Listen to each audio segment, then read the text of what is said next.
ദൈവമേ, ഈ ഏരിയയോ? സൺഡേ ആയതുകൊണ്ട് ടൈം പോയത് അറിഞ്ഞില്ല. അപ്പയും മോളും നല്ല ഉറക്കാണല്ലോ. ഉറങ്ങട്ടെ.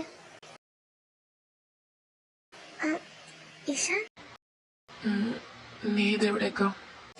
ഞാൻ കുളിക്കാൻ പോണ്. നീ എന്റെ കൈ നീട്ടെ. എന്താ എന്റെ കൊണ്ടാട്ടി, ഇന്ന് സൺഡേ അല്ലേ, കുറച്ച് കഴിഞ്ഞ് വിളിക്കാം. നീ വാ, നമുക്ക് കെട്ടിപ്പിടിച്ചെടുക്കാം. അയ്യടാ, അപ്പയും മോളും കൂടി കെട്ടിപ്പിടിച്ച് കിടന്നുവെച്ചാ മതി. എനിക്ക് കുളിച്ചിട്ട് വേറെ കുറെ പണിയുണ്ട്. എനിക്ക് നിന്നെ കെട്ടിപ്പിടിച്ചെടുക്കാൻ ഇഷ്ടം. ഇങ്ങോട്ട് വാ. ഇഷാൻ, വേണ്ട, വീട്. ഏയ്, സൺഡേ മോർണിംഗ് ആയിട്ട് എന്റെ ഭാര്യ ഞാനൊന്ന് സ്നേഹിക്കട്ടേന്ന്. ഡാഡാ, ഒരു കൊച്ചിന്റെ ചന്തയായി. എന്നിട്ട് അവന്റെ കുട്ടിക്കളി ഇതുവരെ മാറിയില്ല. ഓ പിന്നെ, എന്റെ ഭാര്യയോടല്ലേ, അതുകൊണ്ട് കുഴപ്പമില്ല. മതി മതി, വിട്ടെ, ഞാൻ പോയി കുളിക്കട്ടെ. ഞാനും കൂടി വരട്ടെ.